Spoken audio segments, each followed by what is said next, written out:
hace 8 días estábamos analizando este tema de la gran tribulación, según dispuesta como el Señor lo había dicho, según como lo había profetizado que se cumpliría en su generación, con los oyentes que tenía enfrente de él, con sus contemporáneos.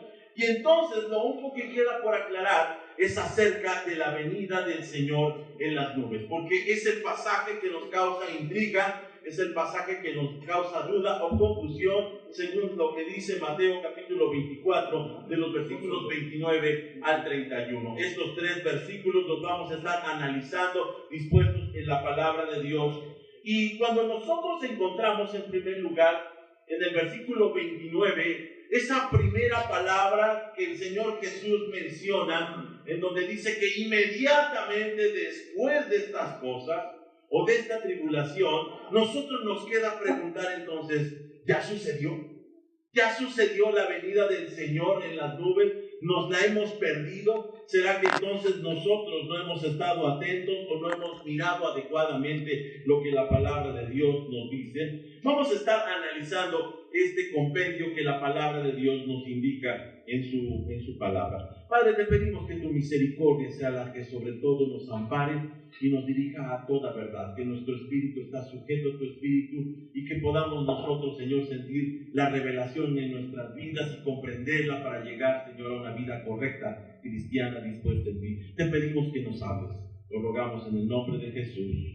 Amén.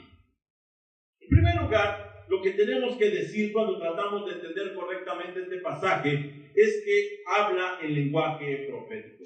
Toda la palabra de Dios tenemos que entender que utiliza las expresiones en el Antiguo Testamento que ya hemos estado analizando. De hecho, todo lo que nosotros estamos analizando en esta serie de la restauración del paraíso está dirigida a esto, a que comprendamos cada uno de los símbolos que establece la palabra de Dios para que entonces después, cuando encontremos estos mismos en otros pasajes, tengamos una interpretación adecuada de lo que dice en realidad la palabra de Dios. Y Jesús, cuando está hablando Mateo capítulo 24, lo que está haciendo es utilizar lenguaje profético.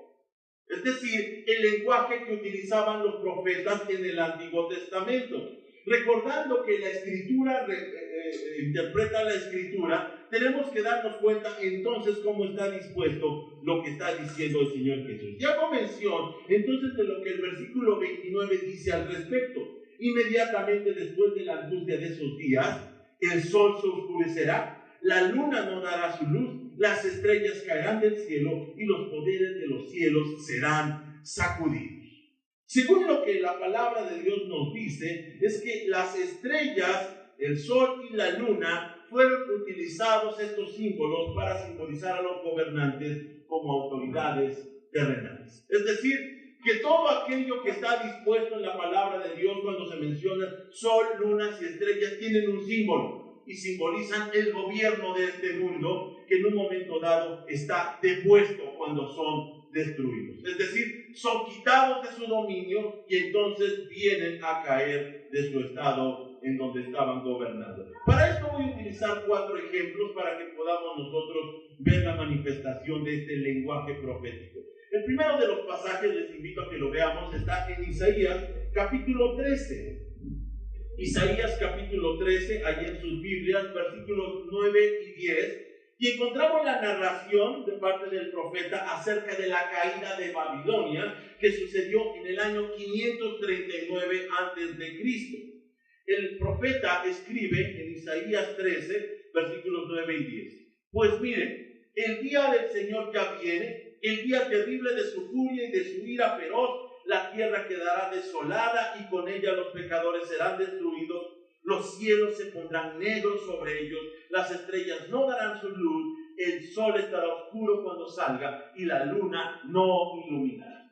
Lo que encontramos en la palabra de Dios, según lo que nos está definiendo Isaías, es que llega un momento en que inclusive parece ser que todo este aspecto cosmológico se ve afectado por causa de un juicio especial, en este caso sobre Babilonia. Segundo lugar, allí más adelante, en Isaías capítulo 34, ahora el versículo 4, encontramos otra narración, ahora también de la caída de Edom, uno de los pueblos antiguos, uno de los pueblos que fue establecido según la palabra de Dios allí en esa tierra. Dice en Isaías capítulo 34, versículo 4, y escuche el lenguaje de cómo se está expresando. Arriba los cielos se esfumarán y desaparecerán como quien enrolla un pergamino. Las estrellas caerán del cielo como caen las hojas marchitas de una vid o los higos secos de una higuera. Agranda todavía entonces el simbolismo, incluso lo lleva hasta aspectos que tienen que ver con lo que hemos analizado de la vid y sus frutos, de la tierra y su producción agrícola. Allí añade también este aspecto de que están siendo conmovidas las situaciones cosmológicas de los cielos. En el libro de Amós, la profecía de Amós, capítulo 8, versículo 9, también se narra algo particular cuando en la destrucción de Samaria, que sucedió en el año 722 a.C., vuelve a utilizar la misma expresión y el mismo lenguaje cuando dice: en aquel día, dice el Señor soberano, haré que el sol se ponga al mediodía y que en pleno día se oscurezca la tierra. Otra vez vemos dos elementos.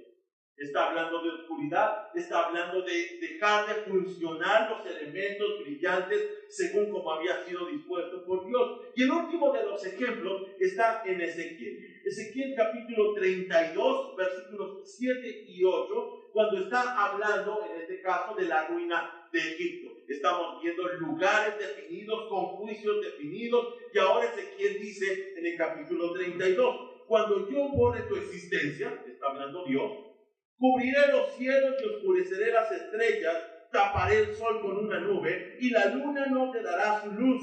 Oscureceré las estrellas brillantes en lo alto y cubriré tu territorio con tinieblas. Yo, el Señor soberano, he hablado.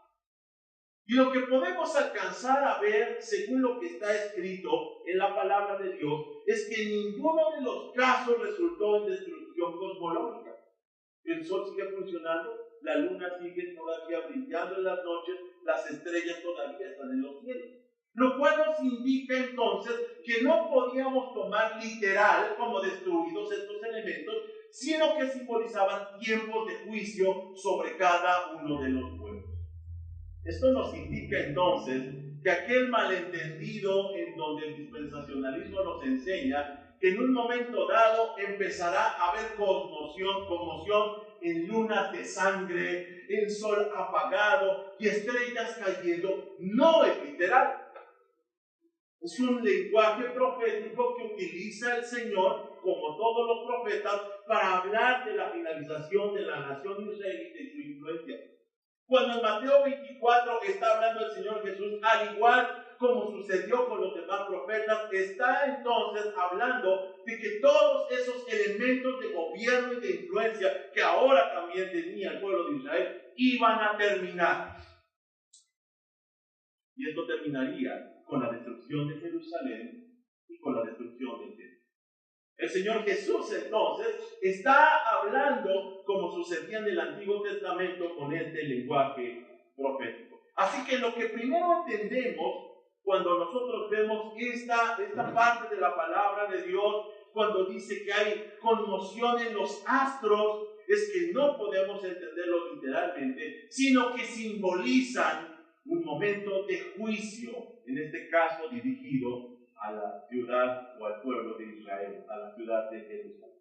En segundo lugar está este tema de la señal del Hijo del Hombre. Ya hago mención del versículo 30. Estamos en Mateo capítulo 24 y el versículo 30 dice: y entonces por fin aparecerá en los cielos la señal que el Hijo del Hombre viene, y habrá profundo lamento entre todos los pueblos de la tierra. Verán al Hijo del Hombre venir en las nubes del cielo con poder y gran gloria. Lo que nosotros encontramos en la palabra de Dios acerca de la señal del Hijo del Hombre es que a veces están nuestras Biblias traducidas de forma incorrecta. Aquí voy a pedir, vamos a estar comparando dos posibilidades de traducción, y la más común, no importa la versión, es aquella que dice: y entonces la señal del Hijo del Hombre aparecerá en el cielo. ¿Han escuchado posiblemente ustedes aquella máxima, no sé si es matemática, que dice que el orden de los factores no altera el producto? Aquí sí hay una alteración del producto. Cuando nosotros cambiamos de posición las palabras, cambia entonces el entendido de lo que la palabra de Dios quiere decir. Y es que la suposición de esta traducción viene del pensamiento de que está hablando de la segunda venida de Cristo. Y tenemos que ser claros, Jesús no está hablando de su segunda venida. Hay otros pasajes que hablan específicamente de la segunda venida, pero no Mateo 24. Mateo 24:30 no está hablando de su segunda venida. Así que los traductores, cuando comienzan a hacer su labor, ellos tienen en mente la segunda venida y acomodan entonces las palabras pensando que eso es lo que está tratando de decir. En realidad, el griego, si usted y yo nos asomáramos cómo está construida la frase, se parecería más a lo que yo propongo. Y entonces aparecerá la señal del Hijo del Hombre en el cielo. Usted dirá, pues es lo mismo. No, dése cuenta. La frase inmediatamente la podemos y fácilmente dividir en dos partes. En primer lugar, y entonces aparecerá la señal. ¿Cuál es la señal? El Hijo del Hombre en el cielo. Esa es la señal. En primer lugar, nos damos cuenta de algo. Debemos notar que el lugar es el cielo, no el firmamento físico. No está hablando de nuestro cielo y de nuestras nubes. Está hablando de la presencia de Dios, el cielo. Y está siendo muy específico en esto. Aquí falla entonces la interpretación cuando parece querer ser que está explicando que nosotros lo veremos del cielo venir. No está diciendo eso. Está sucediendo de un evento que está sucediendo delante de la presencia de Dios. Segundo lugar, cuando entendemos esto, la señal entonces entendemos no está en el cielo, en este cielo, sino que el Hijo del Hombre es el que está en el cielo. Esto es lo que tenemos que entender. Por eso es importante la interpretación o la correcta traducción. El Hijo del Hombre, esa es la señal que está en el cielo. El Hijo del Hombre está en el cielo. Esto nos enseña algo maravilloso. Cristo está gobernado en el cielo y está esperando que todos sus enemigos sean puestos debajo de sus pies, según el Salmo 110.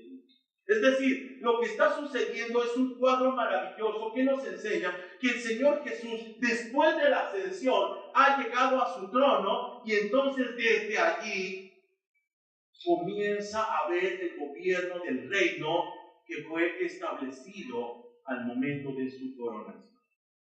Es interesante que uno de los profetas, que por cierto es utilizado en Hechos capítulo 2, cuando está llegando el Espíritu Santo a la tierra, Joel, el profeta Joel, habla de la destrucción de Jerusalén y del derramamiento del Espíritu como un mismo suceso.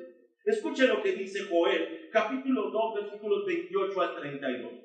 Entonces, después de hacer todas estas cosas, derramaré mi espíritu sobre toda la carne, sobre toda la gente. Sus hijos e hijas profetizarán, sus ancianos tendrán sueños y sus jóvenes tendrán visiones. En esos días derramaré mi espíritu aún sobre los sirvientes, hombres y mujeres por igual. Ahí decimos, sí, ya sabemos de lo que está hablando. Está hablando del momento cuando vino el Espíritu Santo en Hechos capítulo 2 y dice que empezaron a profetizar y a hablar en lenguas y dice que inclusive parece que tenían una especie de fuego sobre sus cabezas. Pero Joel sigue hablando y dice enseguida, y haré maravillas en los cielos y en la tierra, sangre, fuego y columnas de humo. El sol se oscurecerá y la luna se pondrá roja como la sangre antes de que llegue el día grande y terrible del Señor. Pero todo el que invoque el nombre del Señor será salvo. Pues algunos que estén en el monte Sión en Jerusalén escaparán tal como el Señor lo ha dicho. Estos se contarán entre los sobrevivientes a quienes el Señor ha llamado. Es interesante cómo hace esta conjugación. La pregunta es, ¿se equivocó el profeta? No, no se equivocó el profeta. Lo que pasa es que está hablando del reinado de Jesucristo. Recordando que el reinado de Jesucristo se hizo evidente en dos formas de manera inmediata. En primer lugar, cuando el Señor comenzó a gobernar, es decir, cuando fue coronado en la presencia del Padre, dice entonces que haciendo igual gala de los reyes antiguos, hacían regalos. En este caso al rey. Y lo que encontramos como regalo maravilloso es la llegada del Espíritu Santo. Allí están los 120 reunidos y dice que entonces se oye como un viento fuerte y comienza una conmoción maravillosa que hace que ellos sean llenos del Espíritu Santo, y entonces vemos como allí inicia el gobierno del Señor Jesucristo aquí en la tierra. Pero este gobierno duró 40 años. 40 años, desde el año 30 hasta el año 70, en que fue destruido Jerusalén. Podemos decir que igual como sucedió con David, con el rey David, en su momento que reinó David, 40 años, Jerusalén fue probada para ver su fidelidad o su infidelidad. Al final de este periodo, desde el momento del derramamiento del Espíritu Santo hasta la destrucción de Jerusalén, vemos el gobierno efectivo sobre Jerusalén. Había una consigna: si no eran fieles, serían. 40 años ellos tuvieron para oportunidad para escuchar la palabra, para escuchar del Evangelio. 40 años sucedió igual como el pueblo de Israel, estando en el desierto, tuvieron la oportunidad para conformarse a la palabra de Dios y entrar a la tierra prometida. 40 años en donde ellos pudieron acercarse y arrepentirse, como el llamado de los apóstoles, pero 40 años ellos no aceptaron la palabra de Dios, cayeron en apostasía y fueron rechazados y destruidos en el año 70 de nuestra era. Dice la palabra de Dios en el versículo 30 que por esta destrucción hubo un profundo lamento entre todos los pueblos. Y es que habían perdido la tierra, la nación y la cultura. Habían perdido todo. Es importante señalar esto. Cuando dice acerca del lamento de todos los pueblos de la tierra, no está hablando del mundo.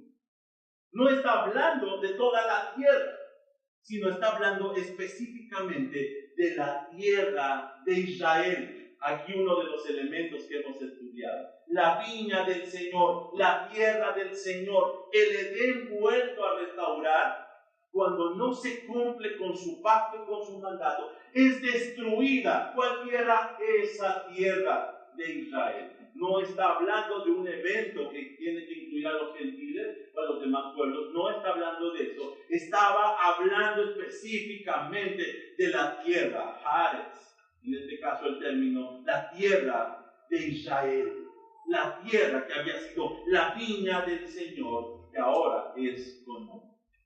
En tercer lugar, vemos otro elemento, las nubes. Dice la palabra de Dios, ahí según lo que leímos, que viene entonces, aparecerá en el cielo, bueno, ya vimos la traducción, aparecerá la señal del Hijo del Hombre en el cielo, pero dice enseguida, verán al Hijo del Hombre venir en las nubes del cielo con poder y gran gloria. Si usted puso atención en alguno de los temas anteriores, recordará que la nube, es un tema especial, habla de la presencia de Dios. El término en hebreo es Shekinah, la nube de la presencia de Dios. Si usted estaba pensando que Jesús fue levantado en una nube como esta, no es así. Él fue levantado en su propio trono, el trono que le corresponde, la nube de la gloria de Dios, no es cualquier nube. De tal manera que entonces cuando vemos al Señor Jesús arropado por esta nube, está hablando que regresa nuevamente a su lugar de gobierno y de gloria. Es muy interesante esto. Está hablando no de esas nubes del firmamento, lo volvemos a reiterar, sino que está hablando de la nube de la presencia y de la gloria de Dios. Es interesante que cuando el Señor Jesús estaba siendo enjuiciado, aquí en Mateo capítulo 26, versículo 64, el sumo sacerdote le hace una pregunta directa y le pregunta, ¿eres tú el Mesías? ¿Eres tú el rey? Es lo que está preguntando. Y la respuesta que da el Señor Jesús es contundente. Él responde, tú lo has dicho. Y enseguida dice, y en el futuro verán al Hijo del Hombre sentado en el lugar de poder, a la derecha de Dios y viniendo en las nubes del cielo. La respuesta en este caso para el sumo sacerdote es que ellos verían que Cristo es glorioso, que Cristo es el Rey verdadero, cuando lo vean en la nube de su gloria. Verán entonces regresando a su lugar de poder y viniendo sobre las nubes. En este caso, la nube de la gloria de Dios viniendo en el cielo. Obviamente, tenemos que reiterar, Jesús no está hablando de un suceso miles de años después. No está hablando este pasaje de algo que sucederá en el futuro. A la pregunta de que alguien me dijo alguna vez, bueno, ¿y entonces qué esperamos? Esperamos su segunda venida. Que más correcto, es decir, más que rapto, es parucía. El concepto de rapto es aquello en donde nadie se da cuenta, nadie sabe lo que está pasando según lo que nos presentan estas teorías. Eso no es cierto. Cuando suceda el regreso del Señor, todos sabrán lo que está pasando. Vivos y muertos, resucitados, todos sabrán lo que está sucediendo. No tendrán que darse explicaciones de qué sucedió o entonces ¿dónde está esa gente? Eso no es así. No es de ninguna manera. Nosotros estamos esperando la segunda venida del Señor, pero el Señor Jesús no está hablando de eso en Mateo 24, sino que está hablando de un suceso en donde sus contemporáneos verían sus palabras cumplidas. Preguntan, ¿y cuándo sucedió eso? En primer lugar, tenemos que ir a Hechos, capítulo 1, versículo 9. Hechos, capítulo 1, versículo 9, nos dice la palabra de Dios de este evento que tuvieron la oportunidad de mirar sus propios discípulos. Y dice Lucas, que está escribiendo, después de decir esto, Jesús fue levantado en una nube mientras ellos observaban hasta que ya no pudieron ver. ¿Se acuerdan? Estamos hablando de la ascensión. Y dijimos que no es cualquier nube. Es la nube gloriosa de Dios. La nube que nos dice la palabra de Dios que era tan gloriosa, y el ejemplo que lo encontramos es en el Antiguo Testamento, al momento cuando el pueblo de Israel empieza a vagar allí en medio del desierto, que dice que esa nube era para ellos sombra y luz para su camino, pero que también para sus enemigos era oscuridad, era tormenta. Esta nube que funcionaba como juicio o como bendición es de la que está hablando Hechos capítulo 1, versículo 9. Ahora dijimos que la Escritura interpreta la Escritura. ¿Qué es lo que dice Marcos? Marcos capítulo 16, versículo 19, parece que se anticipa. Y antes de que empecemos a hacer conjeturas equivocadas, él escribe, cuando el Señor Jesús terminó de hablar con ellos, fue levantado al cielo y se sentó en el lugar de honor a la derecha de Dios.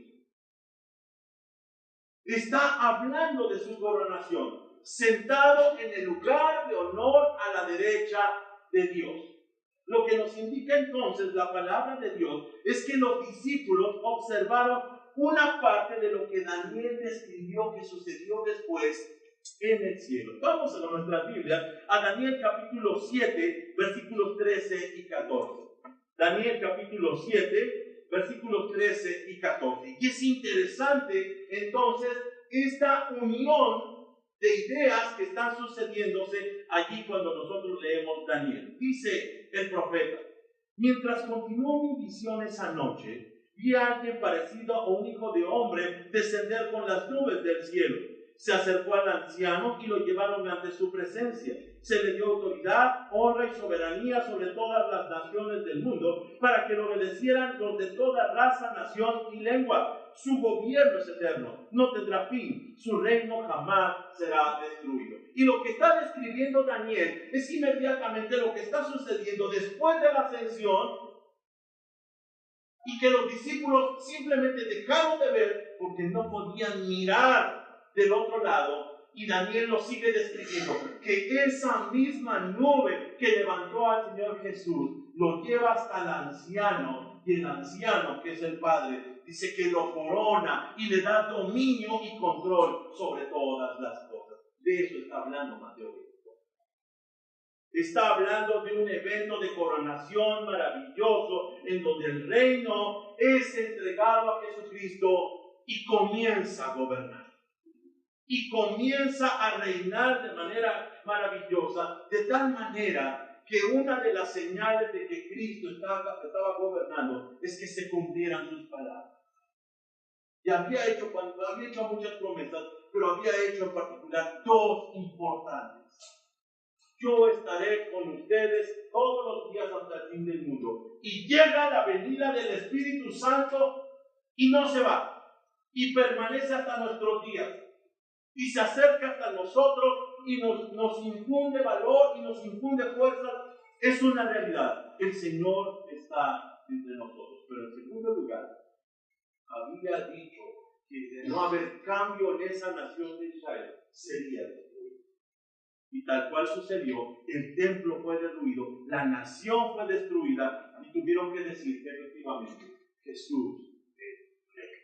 Él está gobernando y está poniendo a sus enemigos debajo de sus pies. ¿Qué enemigos? Los que lo crucifican. Cuando nosotros vemos esto, entonces nos damos cuenta que lo que las tribus de Israel pudieron ver en el año 70, cuando ellos vieron destruida su ciudad, es que era el resultado de que Jesús había ascendido al cielo y estaba gobernando, estaba dirigiendo todos los eventos de la tierra. Así que la señal de las nubes nos habla acerca de esto maravilloso que había sucedido en el cielo y se había cumplido tal como Daniel lo había mirado. En cuarto lugar está Mateo 24:31, juntar a los escogidos. Y dice entonces Mateo 24:31, enviará a sus ángeles con un potente toque de trompeta y reunirá a los elegidos de todas partes del mundo, desde los extremos más lejanos de la tierra y del cielo. Si usted se acuerda de la enseñanza tradicional, diría, ahí está, es el rapto. No es el rapto. Lo que la palabra de Dios nos enseña en primer lugar es que la palabra ángeles se puede traducir y se debe traducir como mensajero. Malak significa mensajero, sea celestial o sea terrenal. Un ejemplo de esto lo tenemos en el libro de Malaquías. Malaquías, que significa mensajero. Él fue el último mensajero de Dios. Y entonces, si habla acerca de mensajeros, empezamos a hablar acerca de que después de la destrucción de Jerusalén, comienza el movimiento maravilloso de alcance a las naciones. Es decir, se comienza la recolección de las naciones, de los escogidos, después, escuchen, de la descentralización de Jerusalén. Para hasta ese tiempo, si usted gentil, si nosotros estando hasta aquí de este lado de México, a la nación azteca, queríamos adorar a Dios, solamente había un solo lugar autorizado. Adivinen, Jerusalén, el templo. De tal manera que entonces cuando vemos que la ciudad es derruida y el templo es inutilizado con su destrucción, hablamos de descentralización. Es el momento cuando el Evangelio cunde sobre toda la tierra y alcanza todos los fines de la tierra. Es cuando empieza el momento de recopilación, de recolección de todos los escogidos. Aquí es importante ver este verbo que significa juntar o reunir, porque es utilizado solamente en la palabra de Dios cuando se habla de reunir en la sinagoga.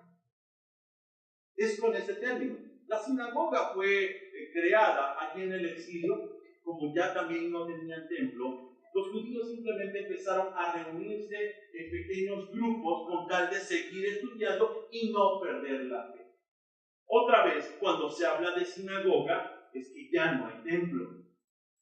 Empiezan a reunirse. Deuteronomio capítulo 30, versículo 4, cuando está escribiendo Moisés, dice que él llamaría de todos los confines de la tierra a sus escogidos. Y nosotros pensamos, sí, al pueblo de Israel. No. A todos, sean gentiles o judíos, los que son suyos. A todos los que Él ha programado para ser suyos. A todos los que Él ha tenido bien salvar. No tiene nada que ver esto con el rapto. El rapto, de hecho, es un asunto tan mal entendido, de hecho, de las telas o la ropa inspirada. Nadie sabe qué pasa, no es así de esta manera. Todos se darán cuenta de que está regresando el Rey de Reyes y Señor de Señores. De tal manera que cuando entonces Mateo 24:31 está diciendo acerca de que se juntan los escogidos, esta reunión de escogidos gentiles vino por consecuencia, según dice Pablo, por el rechazo de Israel. Israel es rechazado como pueblo, Israel es quitado como pueblo. Y el reino ha venido a ser dado a otros. En este caso, la iglesia. La iglesia que desde ese momento comienza a recorrer cada región, comienza a llegar a cada país, a cada pueblo, hasta la fecha, alcanzando sus propósitos de juntar a sus escogidos por medio de sus mensajeros que llevan el mensaje de salvación de Jesucristo, el Evangelio. En Mateo capítulo 23, allí atrásito de donde estamos en Mateo 24, cuando el Señor Jesucristo está hablando de su pueblo, hay un lamento sobre Jerusalén. Y es interesante su intención de arroparlos. Él dice: oh Jerusalén, Jerusalén, la ciudad que mata a los profetas y apedrea a los mensajeros de Dios. ¿Cuántas veces quise juntar a tus hijos, como la gallina protege a sus pollitos debajo de sus alas, pero no te dejaste? Y ahora mira, tu casa está abandonada y desolada. Quiere el Señor juntar a los suyos, pero como Israel fue apóstata, fue destruido y comenzó la reunión de los líderes de todos. Ahora no era exclusiva la salvación del pueblo judío, sino que puede ser de cualquier tribu, lengua y nación. El regalo del rey. Hebreos capítulo 10, versículo 25. Hace alusión a esto. Cuando dice el escritor: no dejando de congregarnos como algunos tienen por costumbre. No está hablando solamente de una reunión como esta. No está hablando no dejando de congregarse en la sinagoga de Jesucristo. Es interesante que las sinagogas judías en el libro de Apocalipsis son llamadas sinagogas. No así la sinagoga del Señor. No así la iglesia del Señor, que definitivamente nos presenta esta modalidad maravillosa en donde nosotros alcanzamos a ver cumplido su aspecto de Dios. Para concluir, déjenme decir lo siguiente. Cuando hablamos de la venida del Señor en las nubes, nada tiene que ver con su segunda venida. Hay otros pasajes como 1 Tesalonicenses capítulo 4, 13 al 18, 1 Corintios 15, 51 al 52. Hay otros pasajes específicos que hablan de esta esperanza del creyente, pero no Mateo 24. No está hablando de su segunda venida, sino está hablando de una señal específica dada sobre Jerusalén para que ellos vieran que era el rey al quien habían rechazado. La evidencia de la señal del Hijo del Hombre en el cielo significó para los contemporáneos del Señor Jesús la realidad de su gobierno y señorío. Es decir, Él era quien decía. Él sí era mujer, Él sí era rey, Él es Dios, Él es Señor. Y sus palabras se cumplieron al pie de Él. Este gobierno que había rechazado su pueblo, como dice Juan, a los suyos vino, y los suyos no le recibieron, entonces significó que terminaría siendo. Hasta aquí entonces lo que nos presenta la palabra de Dios es que Mateo 24 era una profecía específica dirigida para el pueblo de Jerusalén, dirigida para la nación israelita, que se vino a cumplir en tiempo y en forma del año 67 al año 70 de nuestra era. Nosotros debemos dar gloria a Jesús y a su palabra, porque se ha cumplido tal cual lo ha dicho. Ni una palabra, ni una coma, ni una tilde se dejaría de cumplir. Tenía que cumplirse tal cual lo había dicho. Jesucristo es digno de confianza, plenamente confiable. Si nosotros hoy decimos o enseñáramos que esto está por cumplirse, entonces podríamos decir que Jesús no es Dios. Entonces podríamos decir que Jesús no es Salvador, porque ninguna de sus palabras habrían cumplido. Todavía estaríamos viendo a ver si es que se pudieran cumplir algunas de estas cosas. El Señor lo dijo y el Señor lo cumplió. Cuando nosotros vamos a la palabra de Dios, nos enseña algo glorioso. Su palabra nunca pasará. Su palabra se cumplirá. Y si ha cumplido en el pasado, hermano, cumplirá.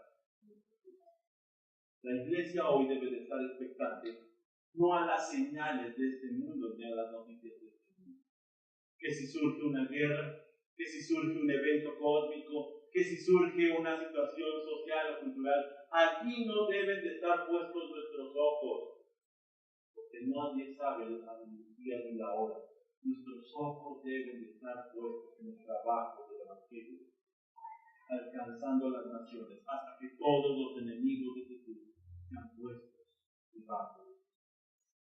Allí debe de estar trabajando el Espíritu. Y nuestra esperanza es el día de la parecida. Cuando Cristo venga y todo ojo le verá. Cuando los muertos se levanten de sus tumbas. Y cuando se imponga el trono glorioso del juicio de Dios. Eso estamos esperando. Eso es lo que tenemos que tener en expectativa. Esa es nuestra fe. Cuando nosotros vamos entendiendo mejor la palabra de Dios, espera que en nuestro corazón, en lugar de dudas, haya esperanza. En lugar de preguntas, haya certeza. Y la palabra de Dios nos dirige a la perfecta certeza de Jesús. Señor Jesús, te agradecemos por tu palabra. Permite que esta palabra sembrada el día de mañana pueda dar su efecto adecuado conforme tú lo dices. Te damos gracias, Señor, por ella en el nombre de Jesús.